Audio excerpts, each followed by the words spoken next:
Just a friendly reminder that the opinions expressed on this show are not worth a Canadian penny, so disregard anything you hear that might get anyone in trouble. And despite some of the great ideas you may hear, don't try them at home. Go to a friend's house instead. It's time to get a gun.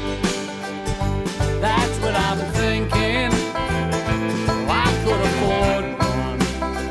And if I did just a little less drinking, time to put something between me and the sun. When the talking is over, it's time to get a gun. Welcome to Slamfire Radio. This is episode 337 for January 16th, 2020. I'm one of your hosts, Adriel. I'm another one of your hosts, Kelly. And that's it. That's it for today. So, just gonna be the two of us, and it's gonna be, I don't think a shorter show? It'll be regular. It'll be a regular length show. We've been getting kind of long. Some of our shows have been getting into that 2 hour mark, 2 hour plus. And that's a little bit long. So I don't mind if we just do like an hour and a half, only an hour and a half show. Yeah. But sometimes people, I've been hearing from people that 2 hours is not too bad. They like it so they can go on long trips, and put us on and get to their destination. And yeah, that's one thing I like. I got to drive to Calgary and back. That's like 6 hours of driving. You can put on what Trevor did in Guns, and he just sold out. It's straight down too, so I just get on the highway and just point it in that direction. Turn on cruise, turn on lane control, kick back, relax. Perfect. Well, what we did in Guns this week is brought to you by the Calgary Shooting Centre, Canada's premier firearms retailer. Their Geisley order arrived, so they have a wide selection of Geisley AR parts, including triggers. So go check them out, Calgary Shooting Centre. Yay! Geisley. I'm going to have to go and check it out. Kelly, did you want to start us off? Okay. So on Saturday, I had the Gunny Girl calendar at SFRC. I'm wearing the SFRC hat tonight just to say thank you to them. So we wanted to... we had Jen, Tamara, and Bailey who were in the calendar, this year's calendar. They came out and did a signing, and I did want to say actually thank you to Ryan and Marcy for hosting us as well. It was like pouring. It was 8 degrees and pouring. We had flooding everywhere. There was like, Noah was building an ark, that sort of thing that was happening. So the traffic was actually surprising, and we sold a ton of calendars. What was happening is if you bought a calendar, you got 15% off in store. So it was kind of good for them too. They sold a lot of guns that day. Mm-hmm. And as I said, we got Jen and Tamara and Bailey. They signed a lot of calendars. So I did want to say hello to a couple people that came in. There was Mark. Mark T came in with Cooper, his puppy. It was not really a puppy. Cooper is a big German Shepherd. Mm-hmm. He came in, and then also Tim W. He's a listener, and he came in and he basically spent about an hour in there chit-chatting with everybody, and he bought a whole bunch of stuff, and he was talking to me, he was talking to Kelly Kincaid, he was talking to basically everybody, but it was nice to meet him as well. What else? We went out afterwards and had a little bit of a bite to eat, but it was good to actually hang out with some people that I like to hang out with, and I'm going to be shooting with on Sunday as well, because we decided we were going to go shooting. While I was there, out there, the weather is nice enough you can shoot. Yeah, I'm so jealous. It's supposed to be not bad. So it's a girls' day. No guys are allowed. We're going shooting because I picked this up while I was there. This came in, and this is my new Troy AR. It's 14.5-inch barrel. It's lovely. And I got an optic for it. Mounted the red dot. Yeah, it's Crossfire red dot. And I got made fun of by Dave Kratke. And I have to actually mention, because Dave's watching, I have to mention, Dave made fun of me for finally putting an optic on my AR. But he's also the guy that took a year and a half to fix the trigger on his CZ too, right? Mm-hmm, mm-hmm. So he was talking about me taking all my time putting optics on. Anyways, So the AR, it comes with one magazine. The magazine is actually a 10 rounder because it's an A4 pistol magazine. Oh, so that's cool. really cool. Yeah. Comes with one of those. And then I also picked up some magazines as well. The other cool thing that I did was I met up with Kelly Kincaid. And Kelly Kincaid, we call ourselves Kelly Squared. Went in once a month or so, sometimes twice a month. We meet up and we talk about things that we need to do with respect to planning for our events and different things like that. So normally we go and we meet up at this chocolate place. So I met with her on Wednesday night and we talked about the Toronto Sportsman Show that's coming up, as well as we're planning a Maple Seed boot camp for all of our instructors for Ontario. Cool. So we're going to be doing it at Kelly's Place in February. So it's going to be cool. We got to eat some chocolate fondue, which was really good. And yeah, so I met up with her. I wanted to talk about these in case people didn't know about them. I'm sure that you have because I talk about them every week. But this is the new calendar. I haven't showed one yet. This is Jen. She was at the event on Saturday. So Jen Christensen, she's been in there before. This is Trinity. So go out, buy a calendar, and register it. On the back, there's a number. And once you actually register the number, every 2 weeks, we're going to have a draw for all kinds of different things. It's ammo. I don't know. We have ammo. We might have ammo. We have all kinds of different prizes and different things like that. Register it because it's basically a raffle ticket as well, but it's $20, and then you actually support the CCFR women's group, which is what I'm helping do. Basically, we're putting on events for ladies across the country. I was having we'll get more. Just if I could play on your ladies group thing there. I was having some conversations with some people about changing the public perception of we have to do that firearms ownership and what we can do about that. And I think the Ladies' Day events are such a fantastic way of doing that. Okay, that's I think that we have to do that. Mm-hmm. Yeah, we really do. And the funny thing is, these events, wherever we're having them, women want to go to them. Like, these things are selling out because people just want to go. They want to go and try it out. They want to have fun. The majority of women that go, by the time that they're done, they think it's the best thing they've ever done in their whole entire life. But it is going to actually change our shooting sports to get more women in. If we can get more women in, we're going to get more kids in, and we're going to actually continue it. That's why the CCFR has a women's division, basically, is because we need to actually get more women in. And to do that, we're going to have more of these events. And last year, we had almost 1,000 ladies come and brand new women come out and shoot. And that's huge in Canada when you look at our population, right? Because what we're doing right now is we're kind of combating some of the anti-guns. And I'll be honest with you, our government, I'm getting political. Our government listens to women, and especially if they're anti-gun, and we need to actually have more women step up as well. Mm-hmm. So that's why I actually chose to do it too. I love shooting, and I like to get other women into shooting. So come on out to any of these events. If you actually want to have an event, contact me. You can do it here at the show, or you can actually just email me or message me on Facebook or whatever, and we'll see about getting an event at your range as well. Because we need to do that. And Adriel's been fantastic with that. He's been helping out like at Chaz and Sherwood Park. And the other guy. We've got a ton of support out here. You have a ton of support. Yeah, you have some great executive there, and you have a fantastic, like Lisa is fantastic, and Joe and everybody. So you have some really great support. Alberta is a fantastic province for gun ownership. So just wanted to say thank you to you guys. Plug the province. So that's basically what I did. Oh, the other thing that I did, I don't look like crap. I don't think. I finally set up my computer. It's been a month, I know.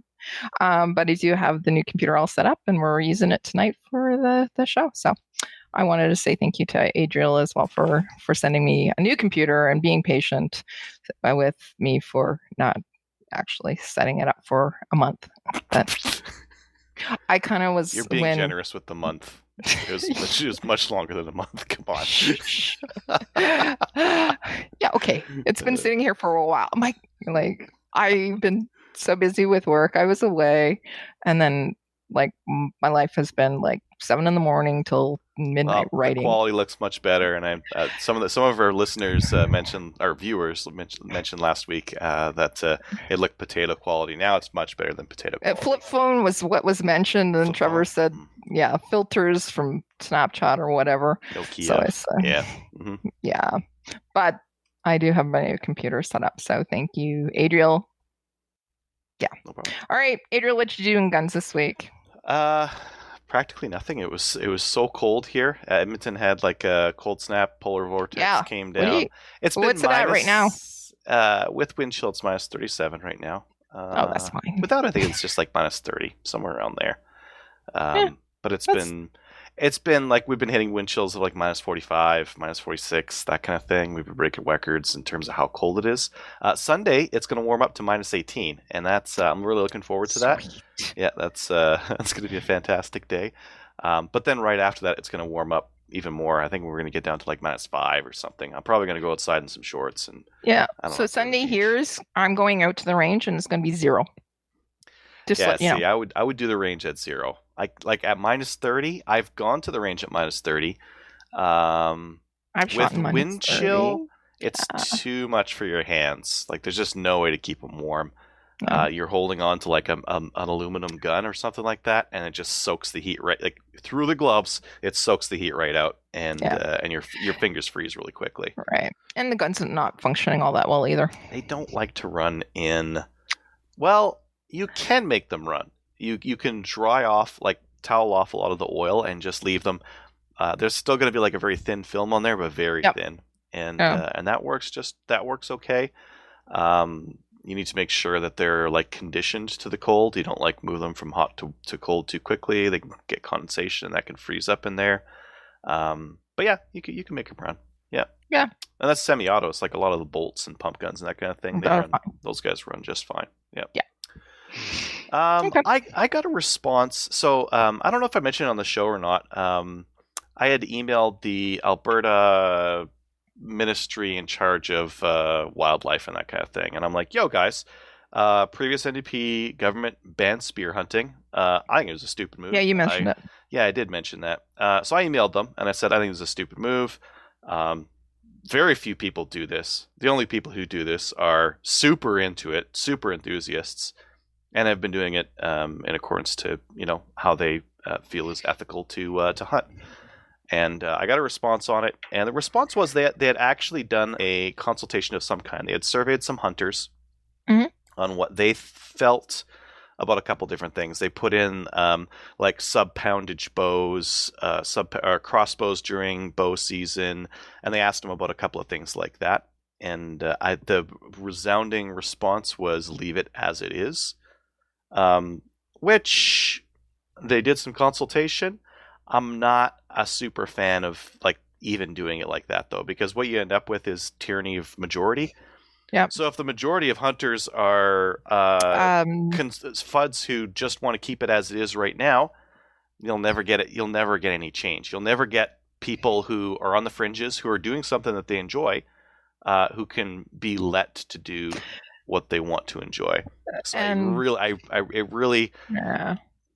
was really I was glad I got a response. It was really cool. I'm glad they did the consultation. That was really cool. I don't agree with asking hunters what they feel about different things and then making legislation based on it, because you end up with tyranny of majority.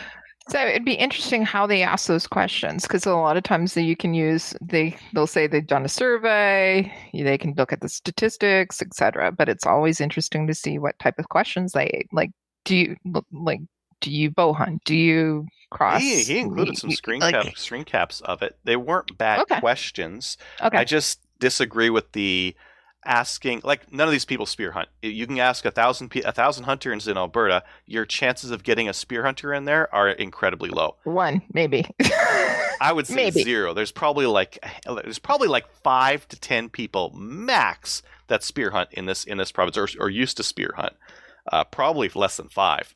Why don't you go to people that actually do and ask them what's the benefits?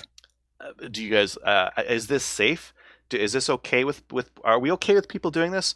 We realize that there are people winging rounds at deer that they shouldn't, and they're wounding deer all over the place. And that's just a fact of life. Are we okay with these 5 people who spear hunt and they're super into it, and they really, like, this one guy is an Olympic javelin thrower and this other guy is, like, I don't know, ground hunting with a handheld spear, whatever crazy thing they want to do. Because I think that's a more valuable way of looking at it than surveying other hunters on what they feel about what other people are doing. Right. Yeah. I think so too. Yeah, it kind of reminded me of gun ownership. If you ask the majority of Canadians who don't own guns, should people be allowed to have guns? They'll be like, no, they don't.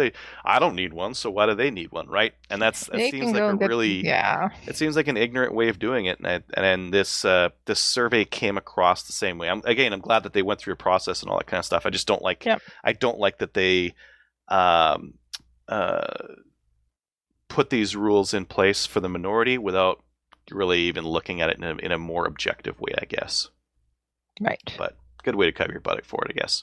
But it's nice you got a response. And yeah, that was cool. Yeah. I don't spear hunt. I will never spear hunt. I'll bow hunt and I'll rifle hunt, and I don't particularly care about spear hunting. I just am so libertarian and freedom loving that I want people to do what they want to do, as long as they're not hurting anyone.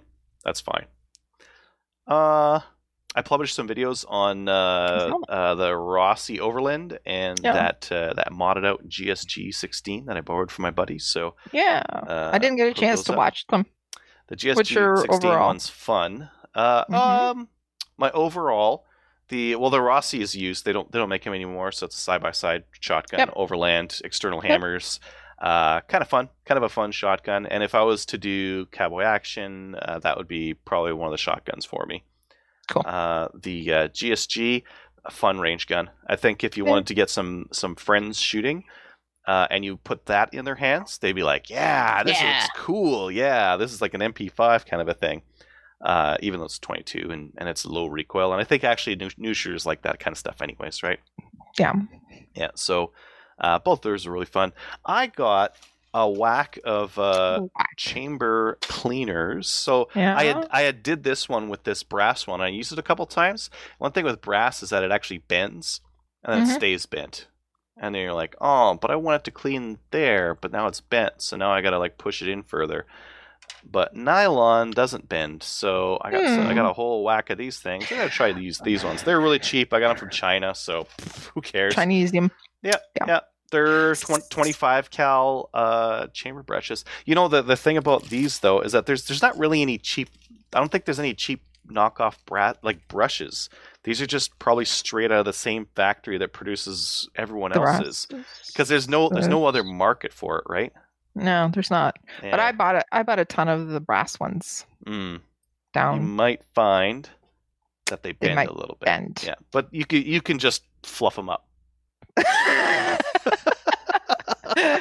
No, didn't like that motion. No. Fluff them up.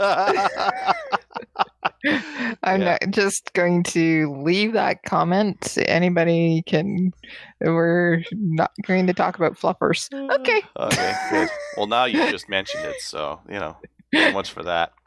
Not my thing, but my club donated $10,000 to the CCFR. That was pretty cool. Yeah, that's really cool. Yeah.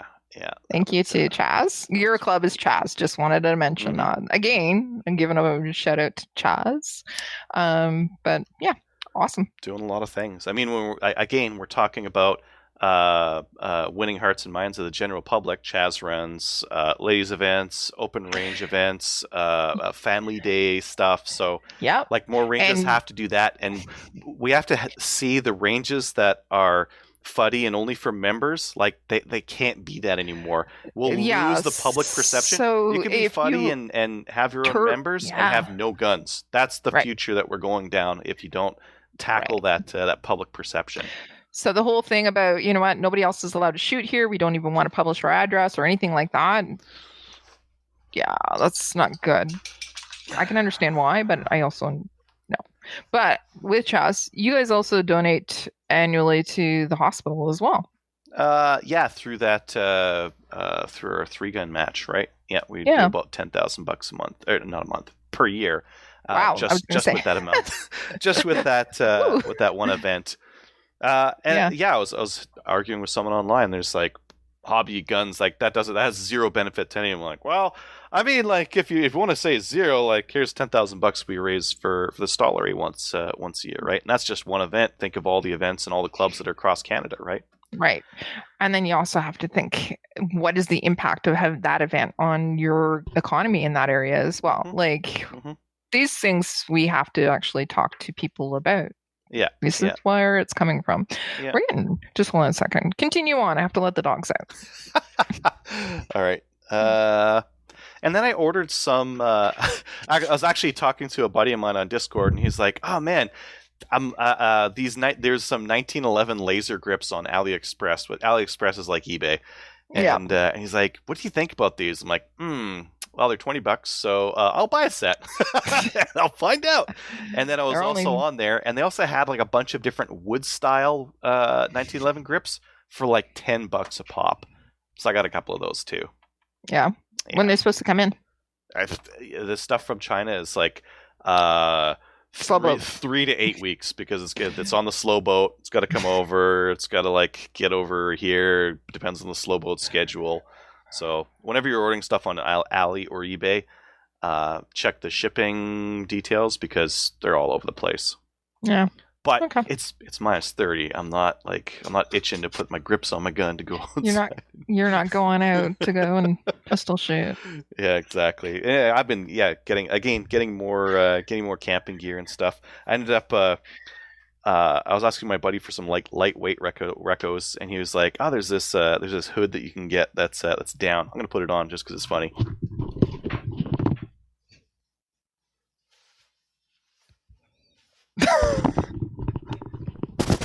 That's awesome. It's very warm. It's made it down, and you can like squeeze this part down so that just your mouth's sticking out. A little tough to shoot if you can't see, but yeah, this is not for shooting. This is for like you're laying down at the end of the day in your tent and you want to sleep and it's really cold.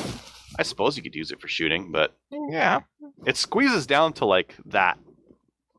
It gets very small. So you've added that to your stash. It's very warm. Yeah, all sorts of weird stuff.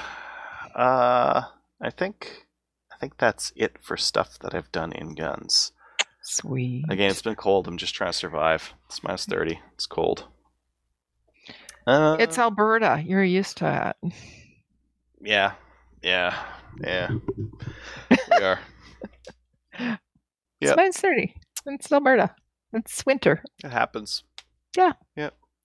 Okay. All right, let's get on to TACOM Canada 2020. This will be September 11th to 13th. The Canadian Pro-Gun Podcasters Network will be in attendance at TACOM 2020.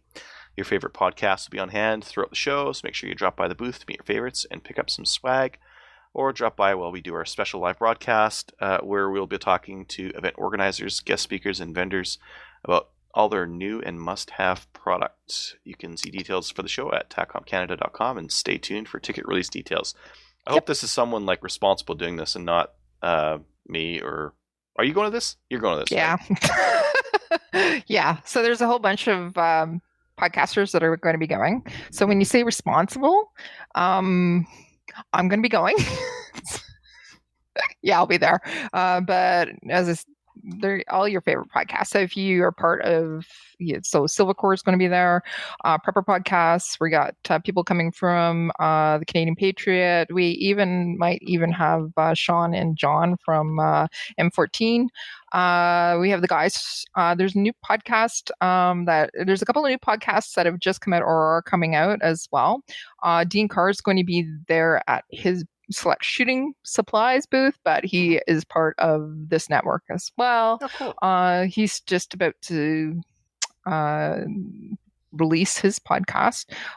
He asked for some feedback on logo and everything like that, so I voted on that. And when I talked to him, when I saw him at the store, he was thankful for everybody's feedback on that. So he's going to get that set up soon. We've got some guys from Newfoundland, Mike and oh God, for the life of me, I can't remember his name. I'm sorry. He's a listener too. But we have all kinds of people coming. New Shooter Canada, I think maybe George or Thomas might be coming as well. Cool. Yeah. But yeah, so yep. Awesome. Yep. The 10th annual Podcast Network charity shoot will be at the Restigouche Gun Club Saturday, July 4th. Registration and payment will be through Practice Score, and we'll set that up and send you guys the link when it's available. Support for the Officer Frank GoFundMe fundraiser is also still on. We are $155 away from $20,000, almost there. Right. So we need to get it through that tonight. Just who's ever listening or is ever watching live on Facebook right now, and I know that we're not streaming on YouTube Live, but if you're seeing it tomorrow on YouTube or whatever, if you're listening, go on to the GoFundMe page because we really want to get over the goal tonight. It's only $155. There we go. All right, Why don't we move on to the news? The first one, I have a couple of foreign ones in here just because it's I just kind of trends of the time, and I just kind of want to put them out there. The first one is a raid that was done in New Zealand on a firearms activist, firearms aficionado. He'd actually mentioned in a government filing, hey, this military-style semi-automatic thing that you guys are talking about, my lever action 22 qualifies for it, and you guys are banning it. What the hey? This is not a military-style semi-automatic. This is a 22 lever gun. And so he had put that out there. New regulations came in, and he had his... Oh, weird. He had his house raided. I know. They were looking for that illegal military-style semi-automatic lever action 22. That's what they were looking for. They're actually looking for a magazine for that gun because that was the part that was illegal, not the whole gun. But the magazine tube's like part of the gun, so I don't know how that works.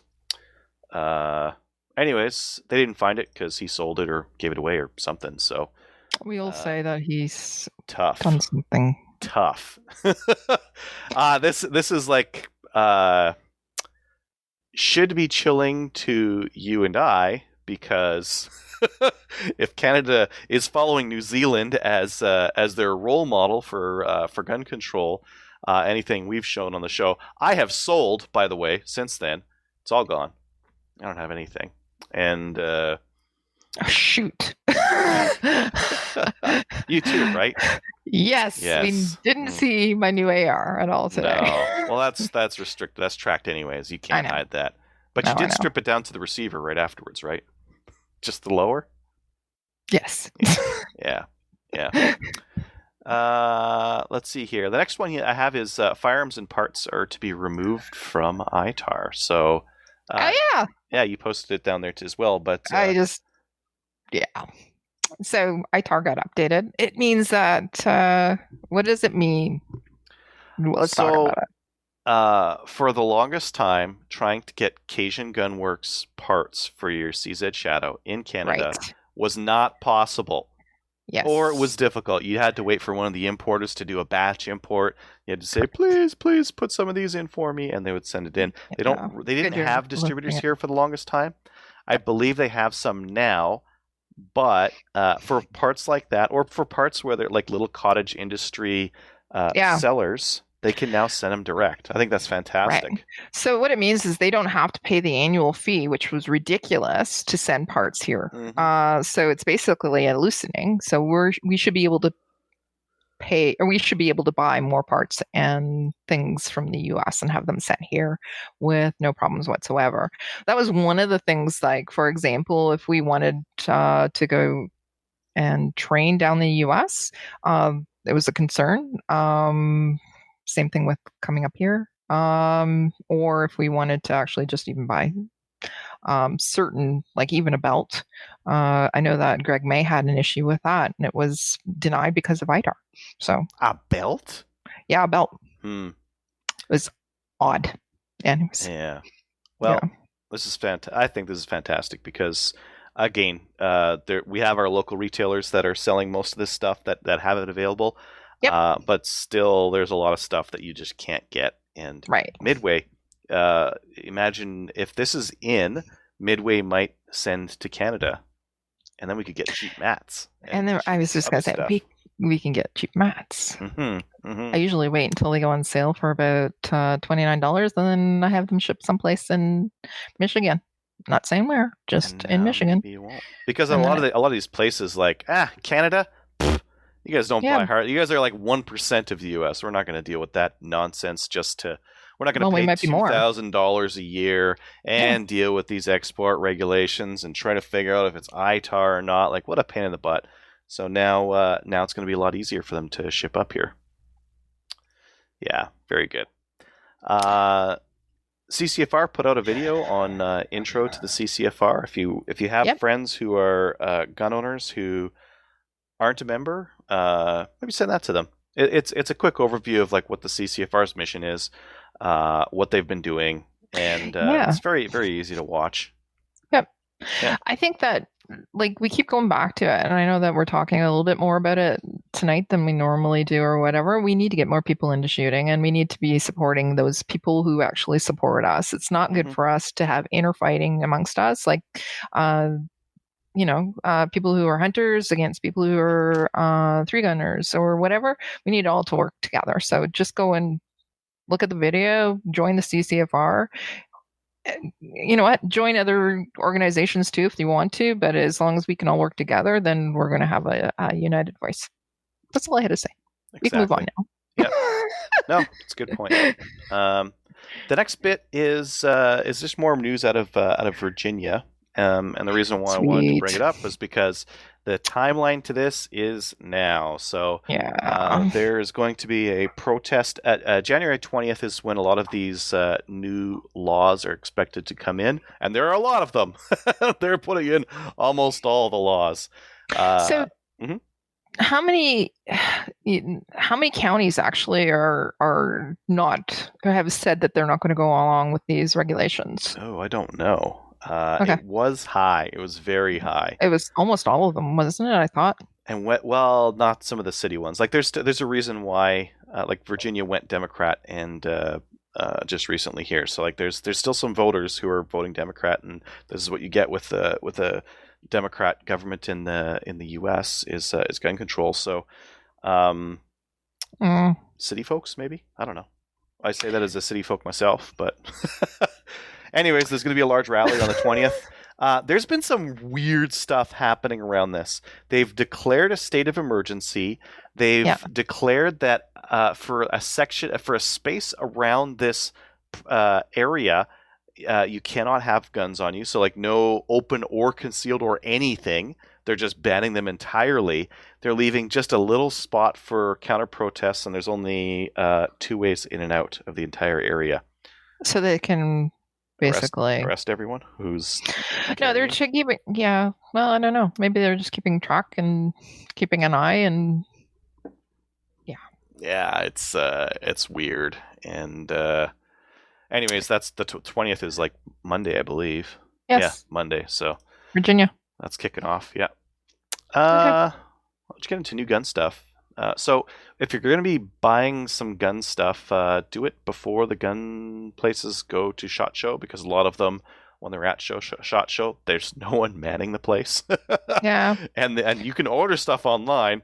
It ain't going to get mailed. I was just going to say, if you order stuff, you're not getting it. Even if the store is open, you're not getting it for a while. And the reason is because basically they don't have the stock, or they've just placed the orders, and the orders still have to come from SHOT Show, and it's going to take forever and 2 days. And so buy now. Buy now.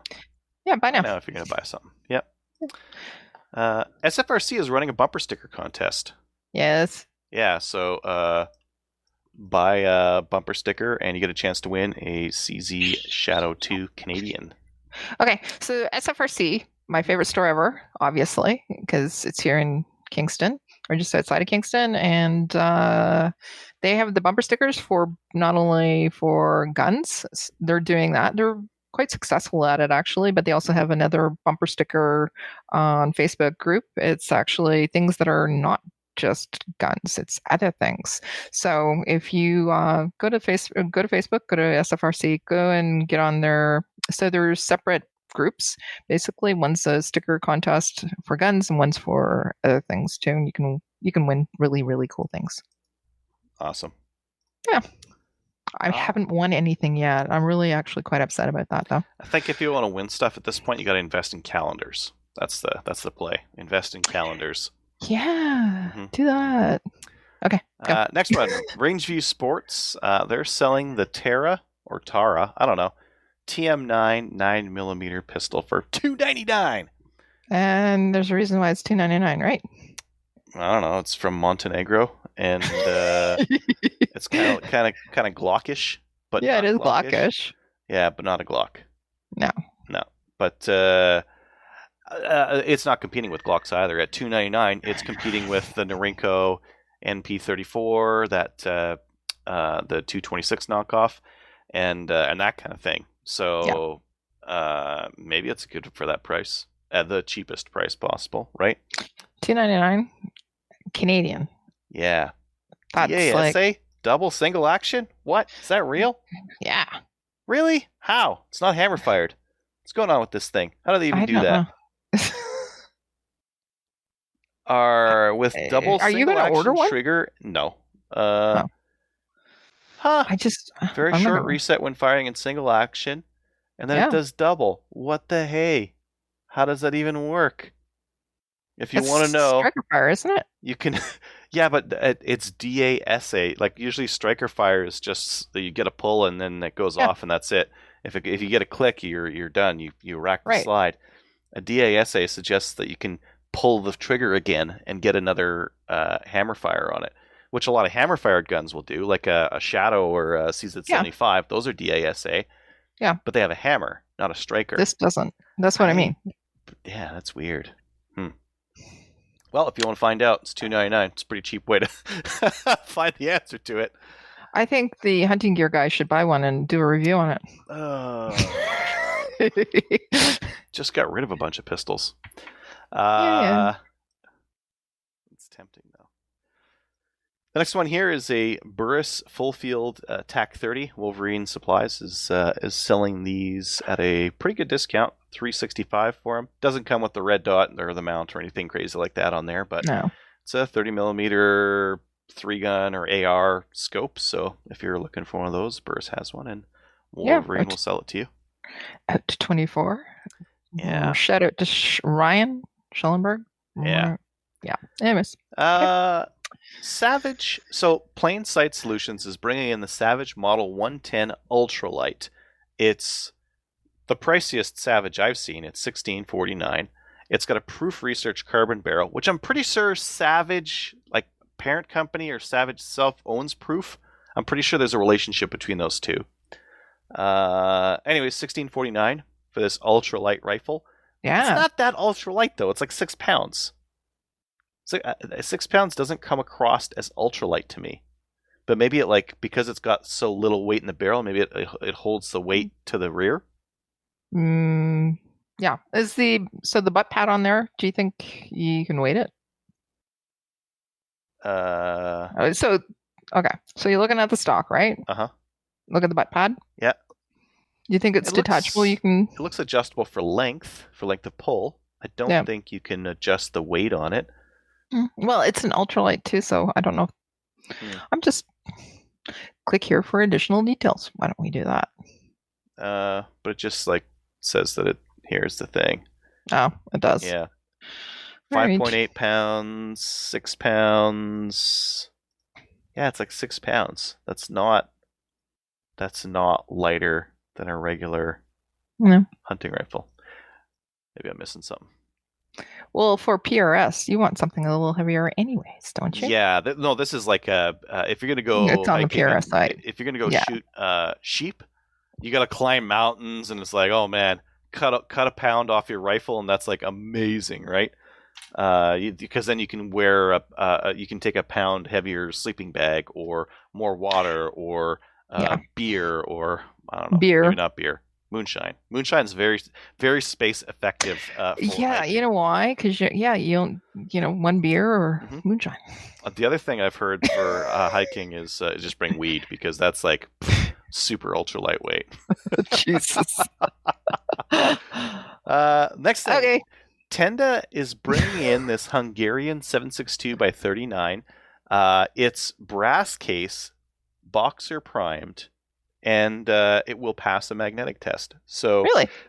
if you like shooting your SKS indoors, you've probably been having a real tough time trying to get ammo that works, because indoor ranges typically don't allow bimetal or anything that sticks to a magnet. Nope. And this will do it, and it's new production, so kind of interesting. I would say if you're part of an outdoor range, or you don't need brass case lead core, the other stuff's cheaper, like a lot cheaper.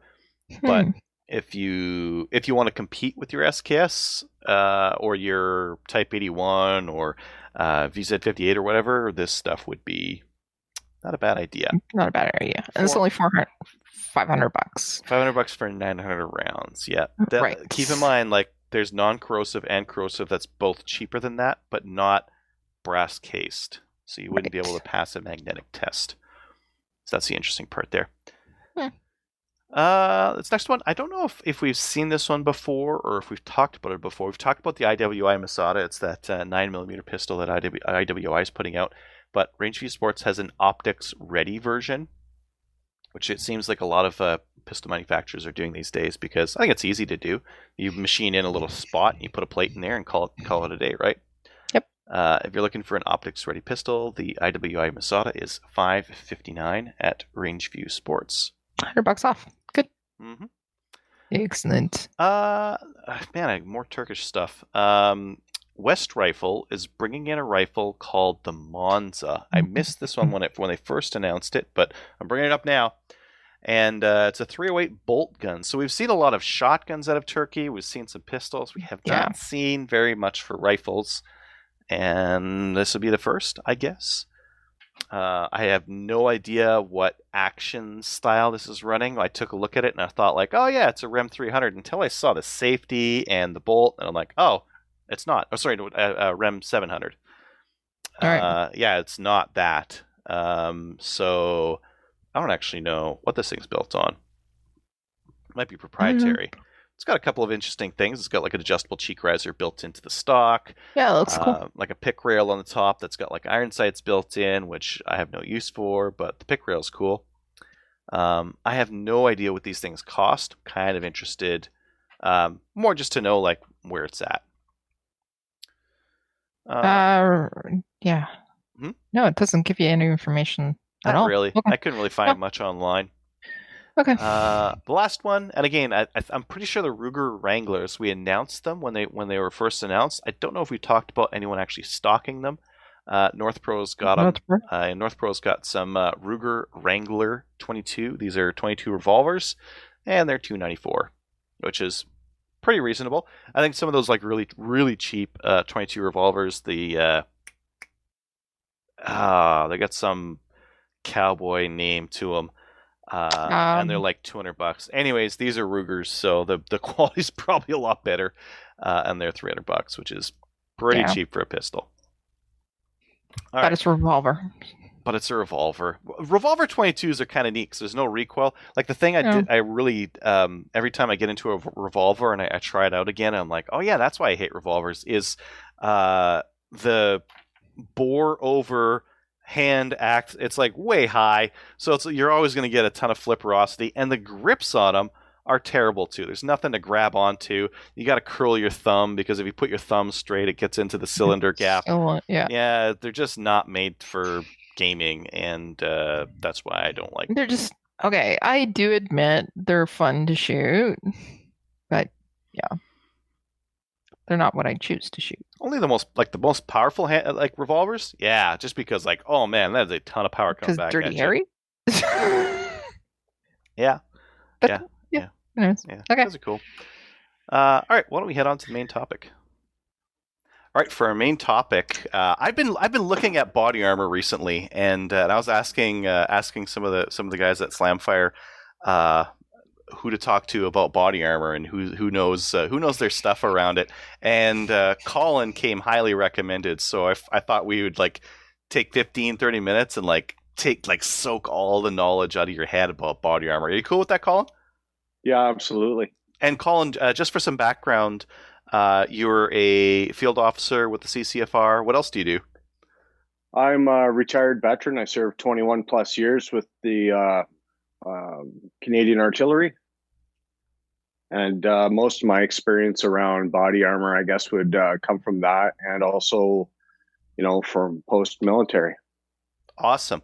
Well, maybe just to start off, I guess some people don't know you can own body armor in Canada.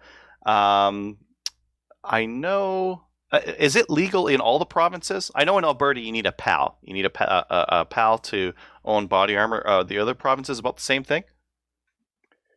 I know Ontario, it doesn't matter. I'm not sure about the other provinces, though, but I have heard the same thing. Certain provinces, you require a PAL or some kind of proof that it's part of your lawful profession or something like that. All right. And it also, the level of body armor that you can carry as well, it depends on the province, too. Oh, really? So some you wouldn't be able to carry level 4 plates or something like that. Right. Yep. So so if you're going to buy them, you actually have to check out which province, what it is in your province. Interesting. So what are the different levels of body armor anyways? I hear level 1 or II, IV. Are those so 1, 2, 3, and 4? But what are all those levels for? I think they're basically different levels of protection. I'm only really familiar with level 3 and level 4. Mm-hmm. Those are the ones I've primarily used. Yep. My last set of plates I had were actually issued plates from the military, NIJ level 3, and they were ceramic plates, but they were really thick. They were probably about 3/4 of an inch to an inch thick, and they were very heavy and big and square. And plates have come a long way since then. Interesting. So you mentioned level. What's the difference between level 3 and level 4? I think it's just the level of protection it affords you. Let's say level 3, I think would be good up to, let's say, 44 Magnum. Level 4, for example, the plates I have now are Nexus level 4. And they're rated for up to 308. Oh, really? So that's good right up to rifle then. Yeah. So, I guess if you're a cop, you might be able to get away with level 3 if you're just gonna face handgun. But if you're in the army and you're gonna start seeing rifle fire, I guess level 4 would be ideal if you can carry them, right? Yeah, and certain armor isn't necessarily rated directly for gunfire. A lot of armor, especially in military, is rated for things like fragmentation, from artillery rounds or grenades or things like that are common, in combat, right? Yeah, I guess. Yeah, airstrikes and mortars and that kind of thing. Yeah, that would definitely make a difference. You mentioned that your plates were ceramic and really thick. What's the technology? How has it changed since then? And what are the options today? Well, I think they were a mix of ceramic and Kevlar, and the level 4 plates I have now are thinner and smaller, and than the plates I had before, and a little bit lighter. So I'm not really sure what the difference is. A lot of it has to do with the manufacturing process, I believe. Mm-hmm. And a lot of people don't know this, but a lot of body armor is actually much like a motorcycle helmet. There's an expiry on it, when it comes to ceramic. So right there, that's one difference you have between steel plates and ceramic plates is ceramic has a bit of a shelf life. Because it'll become more brittle. Correct? It will. Yeah, it'll age over time, and it's exposed elements and stuff like that, right? Kidding. Not really. So you were saying there, steel would typically be thinner than ceramic, I guess. Then. Yeah, it's typically thinner, and it's usually it's actually substantially heavier. Mm. So, when someone's considering purchasing armor, they have to consider a few different options and balance things out. I mean, excuse me, if you were doing, let's say, some guys even like to use plate carriers for things like CrossFit and training, running, stuff like that. So maybe they want steel plates. They want something a little heavier, because they're working out their body and stuff like that. If you're on the range all day and you're on your feet all day and you want to save your back a little bit, perhaps steel isn't what you're looking for. I know in the military, when it came to body armor, when it came to any piece of equipment, if there was a lighter piece of equipment, I would take that, especially if I had to wear it or carry it all day long, right? Mm-hmm. So ceramic has that advantage.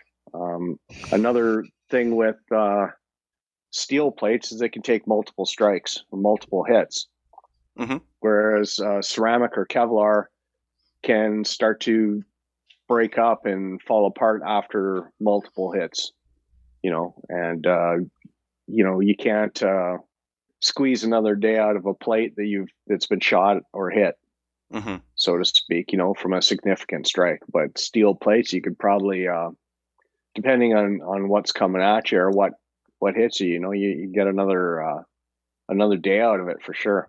Yeah. How do they, like, with a steel plate, you hit that, you're going to get fragmentation from that bullet going in all different directions. I imagine, like, having that plate on your chest is just going to basically, like, cut into your throat. How do they stop that on steel plates? Yeah, on steel plates, you get something called spalding, right? And that's that fragmentation that you're talking of. So to try and mitigate that, a lot of them have a coating on them. And it's almost like, like that stuff guys spray on their bed liners or their trucks. Truck bed liner. Yeah. Kind of like rhino liner. It's something like that. And it just tends to absorb a slight bit of that energy and kind of come apart, so to speak, or help absorb some of that as well. Because the last thing you want is, getting spalding in your face or anywhere in your body that can be very distracting when you're at the range, or if you're a law enforcement or something like that, you're charging into a room, that can be very distracting. Yeah, well, and your junk is down there too, so if you take a low hit, it's going right down into your junk. Possibly, especially if you're leaning forward, because that could ricochet and follow the plate downward, right? Yeah. I guess that's where that anti-spall would be really good. That coating that they put on there. So how are people typically carrying these things? You mentioned plate carriers a couple of times. Like a plate carrier is like a vest. It's a jacket. What are we talking here? Yeah, typically it's, I guess, like a vest, and police often use soft body armor, and it's a lot more comfortable. They can get in and out of their car a little easier. They can drive. They can function and do normal things a little bit easier. Whereas ceramic plates or steel, I know I've driven armored vehicles or Jeeps or things like that wearing plates, and it's kind of cumbersome. It's a little clumsy. It's not necessarily the best scenario. Whenever you don't have to wear plates is always a better thing, but then what's the point of you gotta have the protection? I assume you're wearing them for some reason. Yeah, and that's true. Yeah. The protection it affords is a good comfort as well.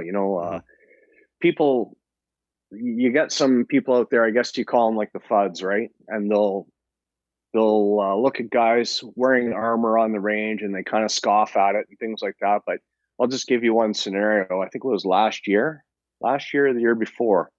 I was a range officer for a precision rifle match, and everyone was doing shooting from all different positions, around obstacles, over top of things, shooting from very compromising positions. And one of the stands that I was actually supervising was they had a little plastic car, like type the kid would get inside and pedal. Yep. And they had to shoot off the roof. And this one fellow was preparing himself and he was kind of crouching down, and his knee gave out, and he fell backwards, and he totally flagged me with his rifle.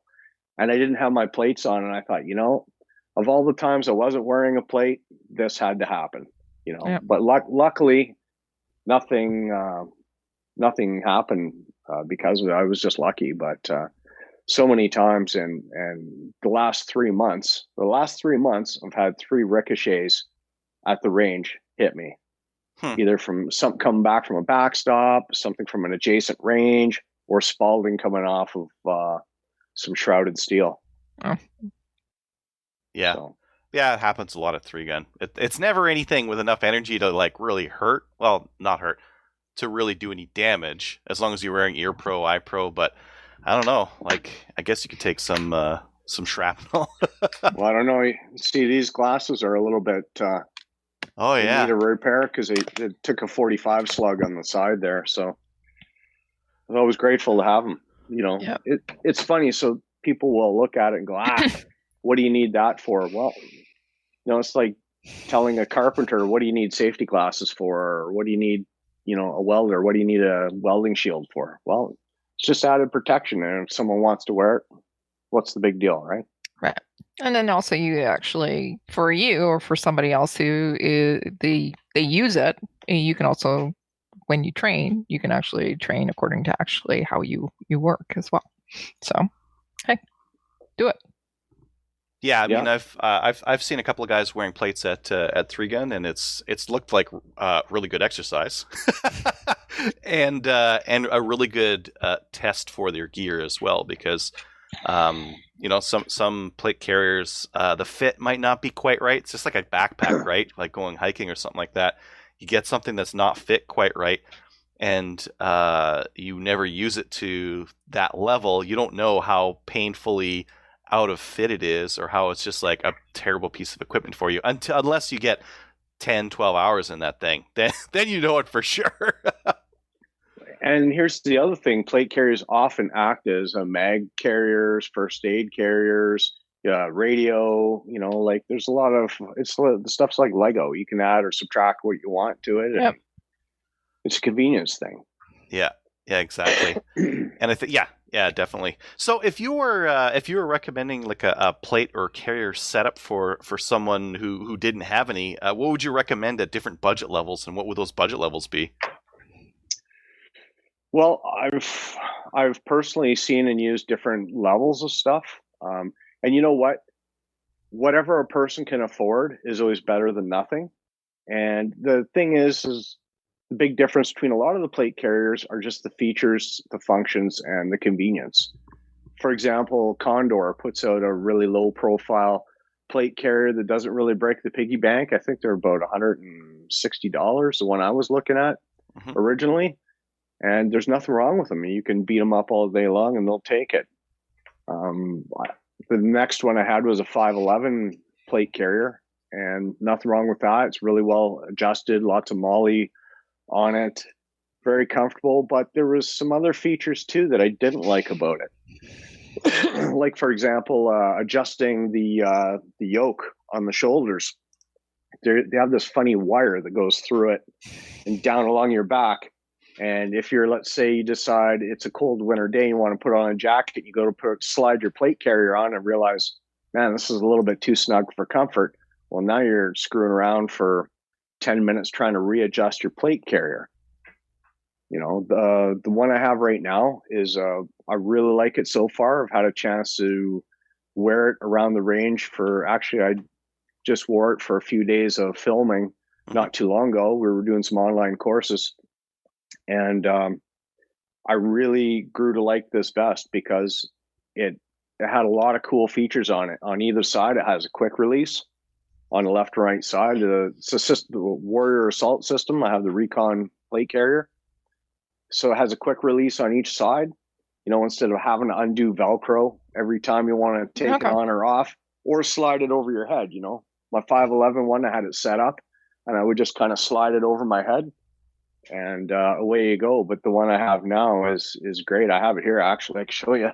Yep. Yeah, definitely. This is a show and tell show. Yeah, it's a bit of a show and tell. Welcome to my bedroom here. So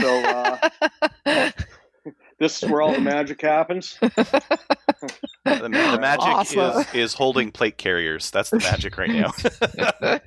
Yeah, that's what we're talking about. So, so here's a Nexus Level 3 helmet. A lot of cool features on that, but I can get into that later. We're talking about plate carriers now. So, like I was saying, this one here, it's a little modular. See, I have a pouch down here. Mhm. That was an Which one is add-on. that? This is the Recon plate carrier Okay. from Warrior Assault Gear. Great stuff. And well, this pouch, all it does is it's just on by a Velcro tab here. And it has a lot of different pockets and whatnot. You can put whatever you want in there, right? Looks like a tactical fanny pack. It looks like a tactical fanny pack, yes. So we're going to bring the fanny packs back in great style, though. And, Does it have any armor in it to protect, what's down there, or no? What's funny is that you actually can get a piece of armor that does fit in there to cover your more of your abdomen region. Now, of course, underneath here, it's easy to adjust it for width. You're having a jacket on or something like that. You can just lift this up, adjust these two, and away you go. But it also has these quick release here. Cool. You just pull it, and it comes apart.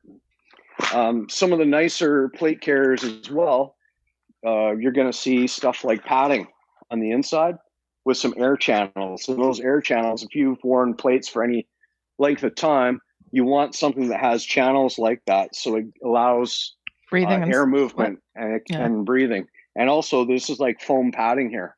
So if by chance, let's say, I know it's a ridiculous example, if you took a direct 308 shot, there's a lot of foot-pounds of force there, and this will help absorb some of that. I mean, it's like getting kicked in the chest, right? But if you had that, it's a little bit better. So that channeling, that foam, that's a nice comfort feature.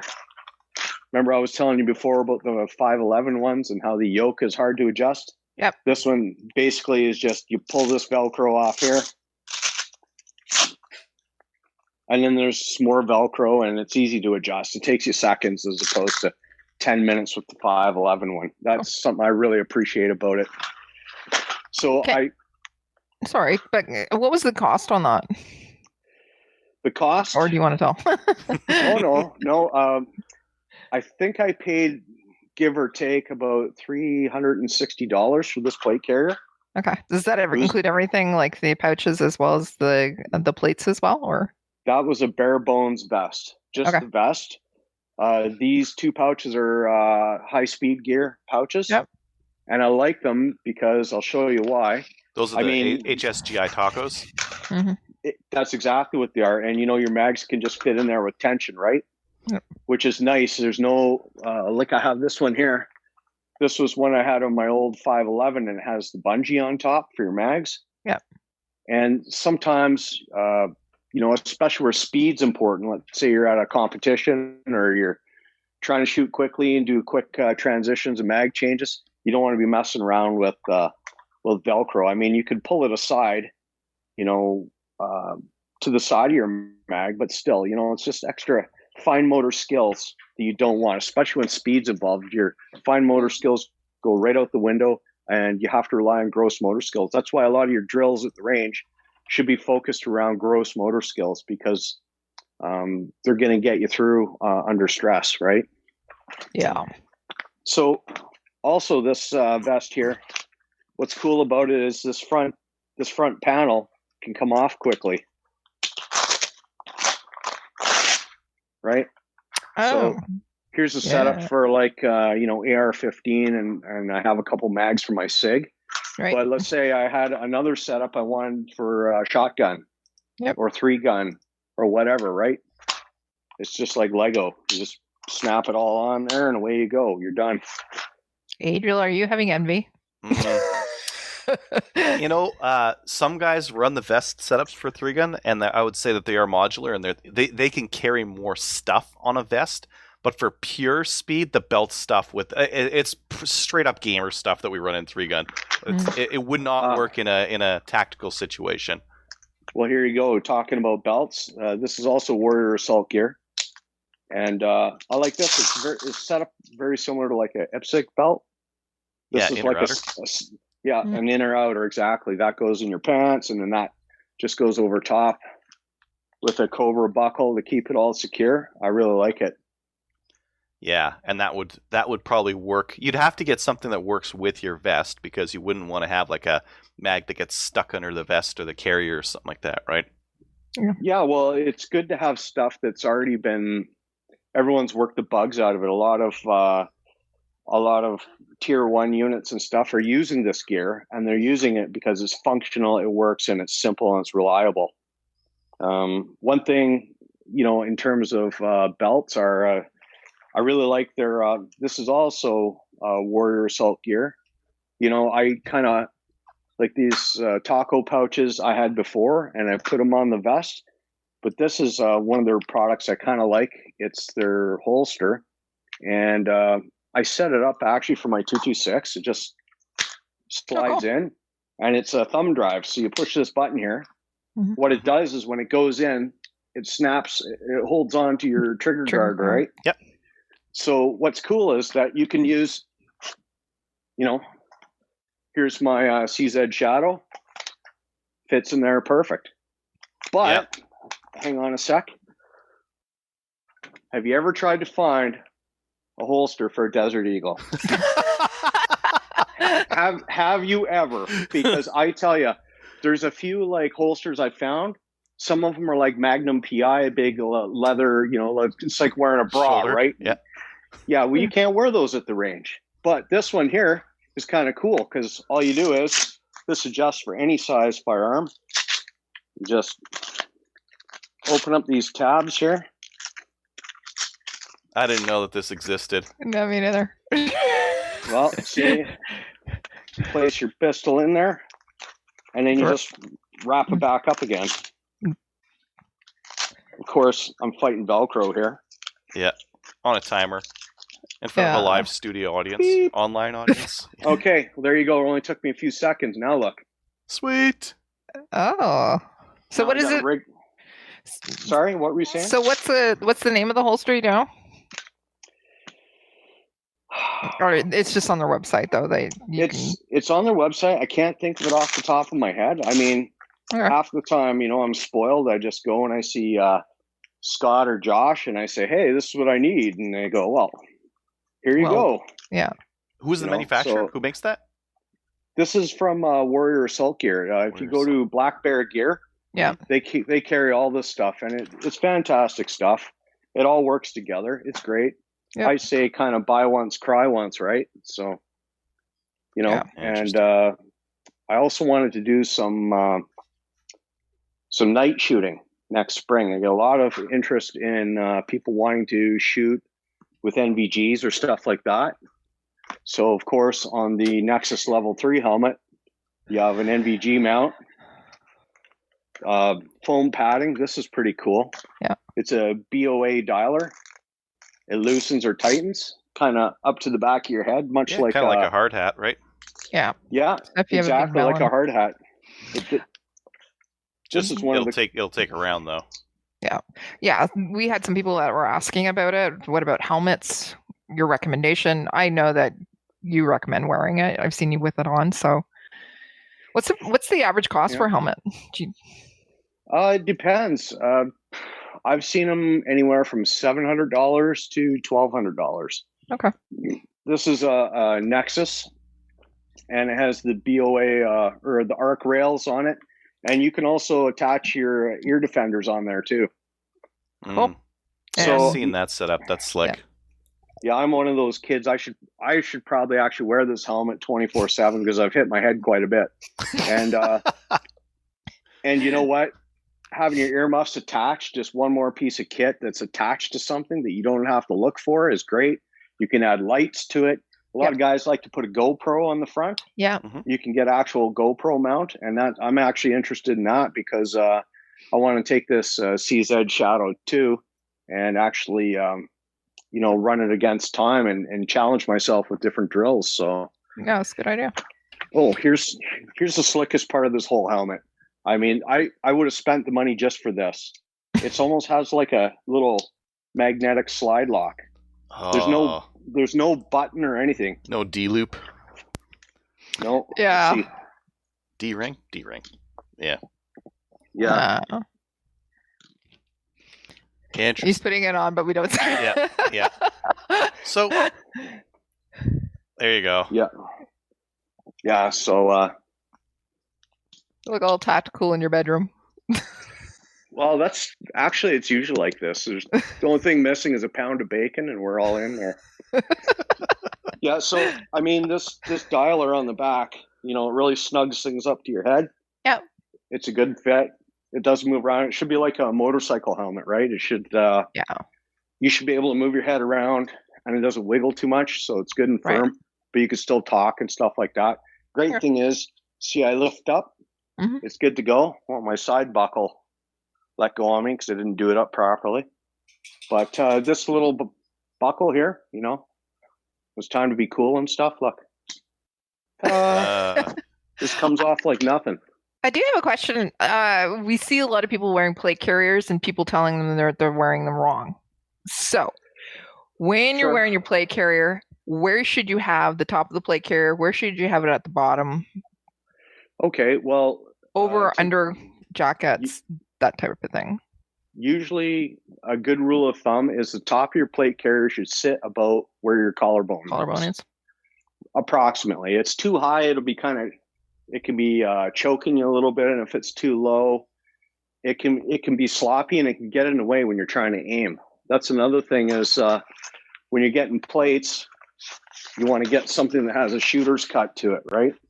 Which means the corners are cut off.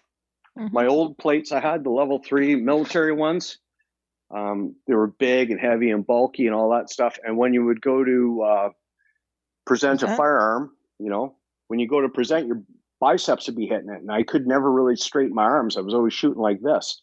At least with the shooter's cut, now I can push out a little further. And that's a nice consideration, especially if you're looking to buy used body armor.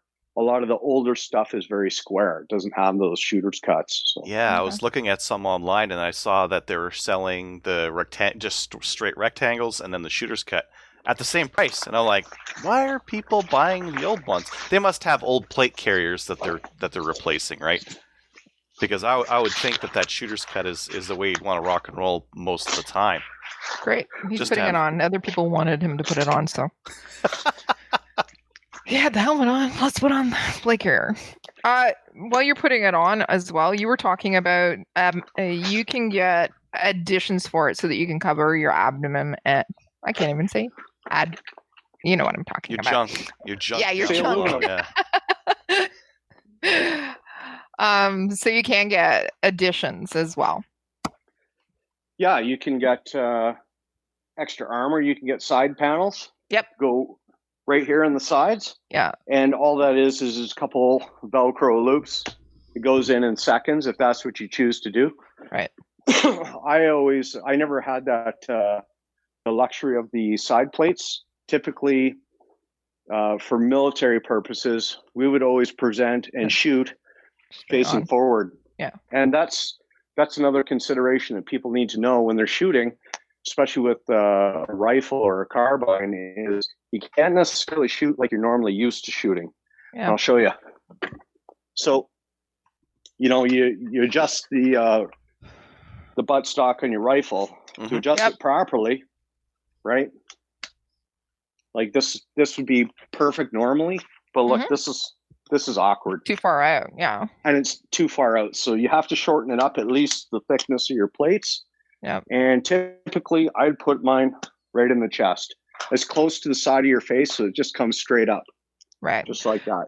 And the reason is you present straight on, so that you don't give them anything to shoot at, basically, because you don't have any side protection unless you're wearing the side plates as well. Exactly. You want to have your plates facing the threat, not your rib cage. So. Right. Have you ever actually had any experience with the plates and the vest with respect to stabbing? Like we're at work, we wear level 3s at work because of stabbing, but yeah. So have you ever taken that into consideration when you were doing your plate carriers?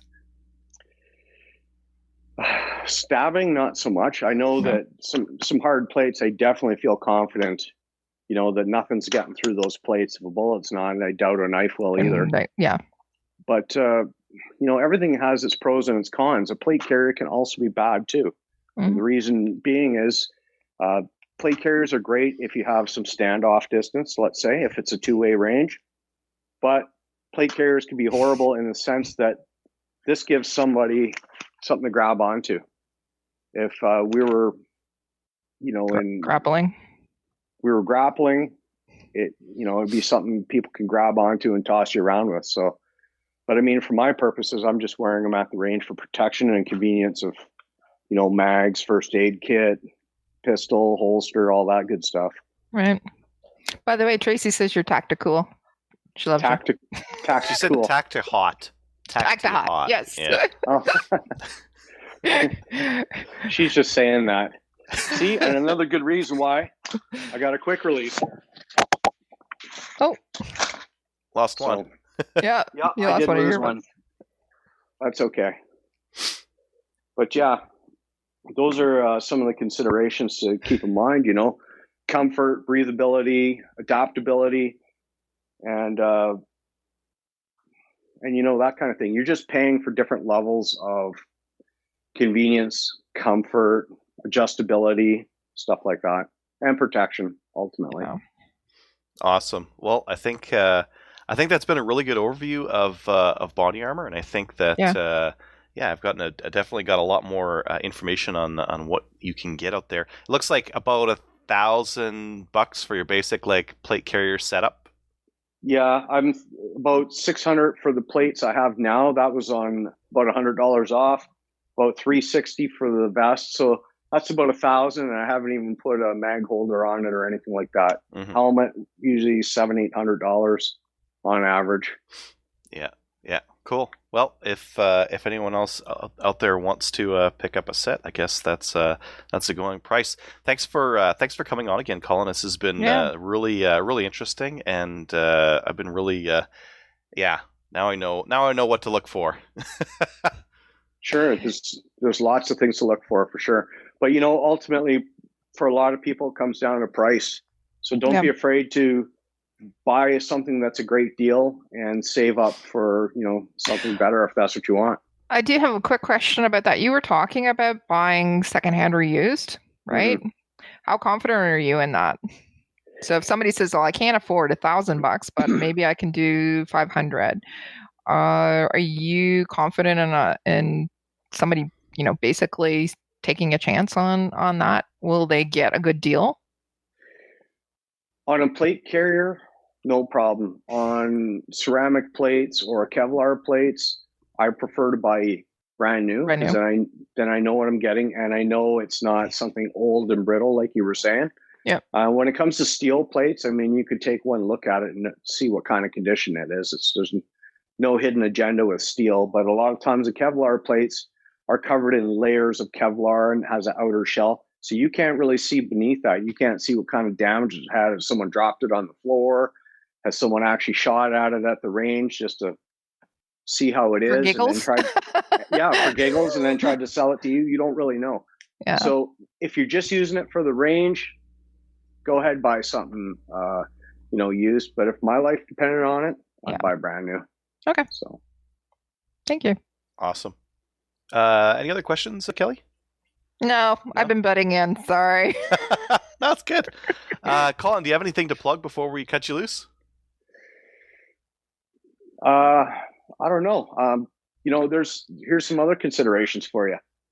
When you're buying your vest, consider some of the gear that you're going to be putting it on. Like here's an old Condor belt I have, and you can see how these kind of attach. Yeah. See that doesn't work with my current setup. My current setup set for Molly. So also keep that in mind when you're buying a setup. Consider the mag pouches you have or what you're going to put on it, and see if they're going to be compatible before you invest your money. Yep. Yeah. Hey, Colin. Get into Molly or. Mm-hmm. Do you want to plug the store you work at, or the CCFR? Yeah. Well, big shout out to Danger Dev there at Valley Guns and Jeff Smith. Thanks a lot. They're my go-to guys for everything that I break when I'm out having fun. I bring it, and those guys usually hook me up and help me out. And, big shout out to the CCFR, because they're the ones fighting for our future to enjoy our sport. And whether it's sport shooting, hunting, or whatever, they're out there fighting for you every day. So, we should all invest in our future. So go get a membership and buy the insurance. It's worth it. Awesome. Perfect. All right. Thanks for coming on the show, Colin. All right. Well, thanks for having me. All right. Thanks again to Colin for coming on and telling us all about body armor in Canada. Listener feedback. I think we've been answering the stuff on Facebook Live as we've been going. Yep. One person was saying, "Hey, you guys streaming live on YouTube?" And no, because YouTube's terms and conditions say that you can't handle firearms on a live stream. So we can't do show and tell, and if we can't do show and tell, there's no point. No. Are you handling a firearm, Kelly? I am. Okay, thank you. Because otherwise, we could have streamed on YouTube today, but Kelly's handling her AR. Sorry, guys. Hey, can't do it's it after the fact that we've already started. You showed it before too. Yeah. Cool. Anyway, so that's why we're on Facebook, and if Facebook kicks us off, maybe we'll go to Streamer or Gunstreamer or BitChute or Pornhub or something like that. Yeah. Or we start our own. No. We don't want to do that. No. It sounds hard. It sounds like a lot of technology. It sounds like Adriel's job. Okay. Do we have any other comments here that we haven't addressed as we've been going? So people mentioning there's a lot of questions about the body arm, which is kind of interesting. Yeah. A lot of Chinese stuff that's one thing I wanted to ask Colin about the Chinese body armor. You can get some real cheap body armor plates, and they're like textile, they're like fiberglass and a bunch of stuff. They probably only work for pistol rounds and probably not really well at that. I'm thinking that you probably don't want to count your life on it, so don't buy it. I wasn't going to anyways, except to put holes in it. That would be fun. I think Tal Flatermouse got some, and he was showing on YouTube like him shooting them. So, yeah. Go over to his YouTube and have a look, and yeah. Okay. Cool. All right, let's get on to listener feedback. Listener feedback is sponsored by Armory DC Gunsmith. Armory DC Gunsmith is a full-service gunsmith who specializes in firearms refinishing. He offers hot bluing, parkerizing, Cerakote finishes, as well as wood refinishing. Check out his online inventory of new and used guns, firearms, accessories, optics, and more at dcgunsmith.ca. Based in New Brunswick. Super cool guy.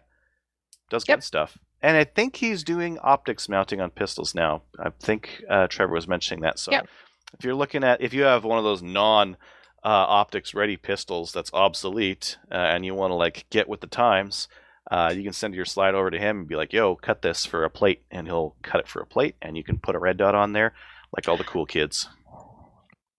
Right. Did you want to take this first one from Tim? Sure.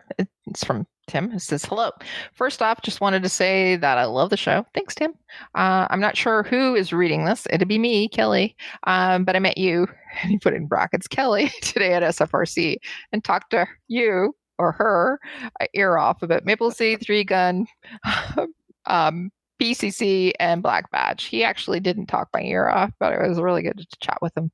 I really appreciate the time that she spent with chatting with me about these things and introducing me to Kelly Kincaid.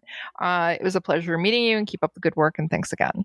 So I just wanted to say hi, Tim, and you're welcome, and it was a pleasure to see you, and I'll send that stuff out to you. I'll send that stuff out to you. Cool. Thanks for the email. Second one here is from Ernie S. Don't know if it's been covered, but how about discussing gunsmith tools? What's essential, wish list, who makes quality tools, and so on.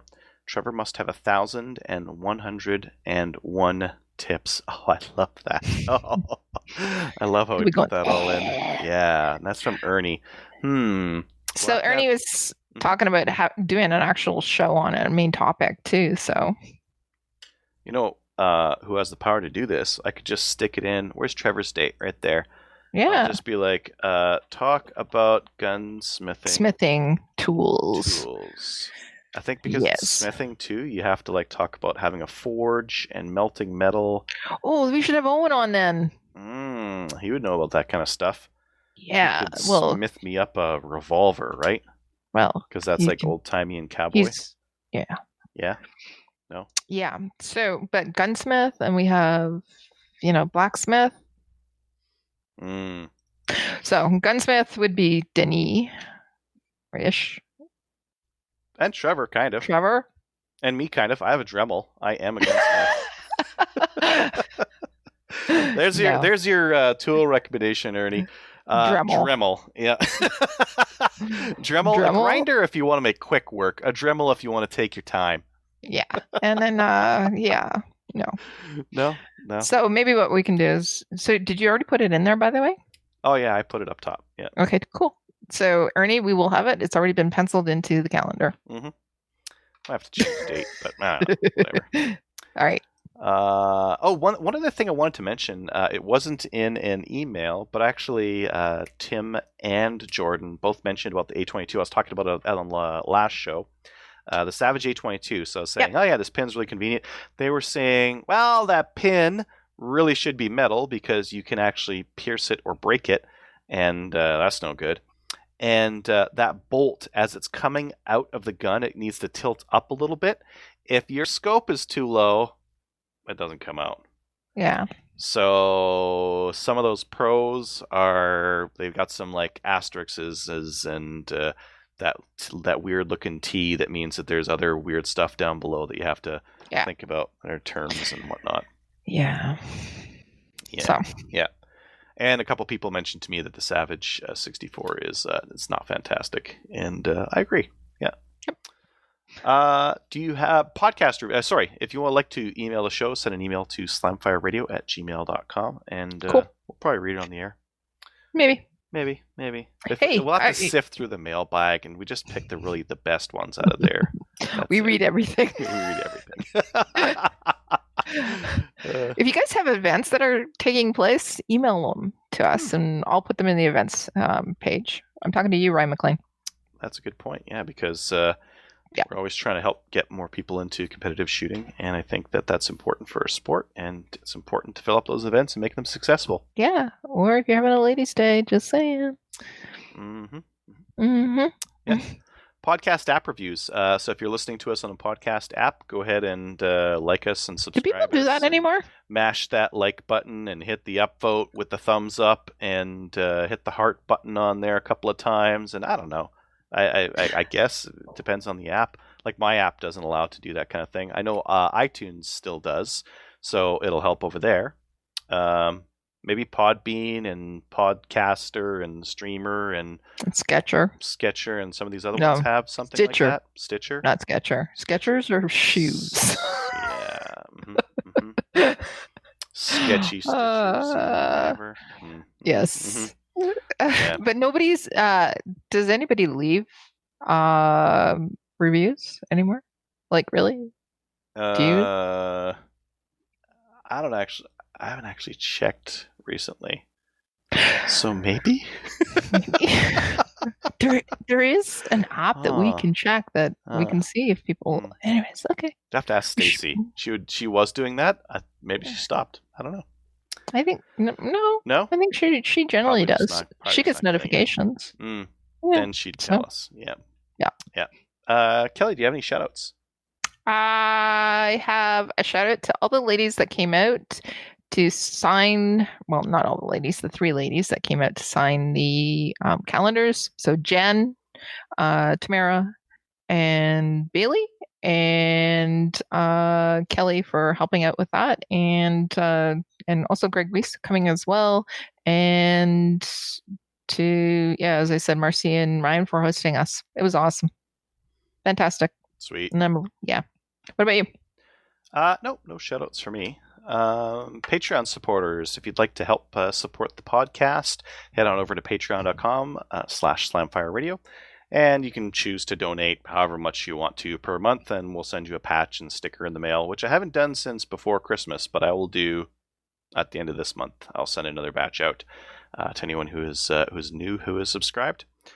Finally, you can also help support the show by visiting our website and clicking on the links for Cabela's and buying through there. So if you're going to buy something from Cabela's anyways, click on the link and Cabela's will slip us like a cool 2% or whatever that sale is under the table. So if it's $20, mm-hmm. Yeah, 2%. Don't make me do math. Was like 40 cents. Yes. Yeah. Woo. That's when we really get crazy over here. We buy some extra chamber flags with those 40 cents. 40 cents? That's one chamber flag. Okay, let's say one more chamber flag. It'll make the difference in someone's life. Do we buy chamber flags? I don't know. We should okay. We should. That'd be kind of neat. We should do branding. Oh, we should do chamber flags. That is actually not a bad idea. We could take the Slamfire radio, put on chamber flags, and put them out with the stickers and patches. I have a link for that. I know you have a link for that. All right. Please join a National Firearms Association such as the CCFR. Check us out on Gun Owners of Canada. Like us on Facebook. We're at 2,322 likes, and we are closing the gap on those homeless children. And take some friends and coworkers out to the shooting range and win some hearts and minds. Sweet. Thanks for watching, everyone. So if you have any comments or questions for the show, please send an email to slamfireradio@gmail.com. Now go grab a gun and shoot something. When the talking is over, it's time to get a gun.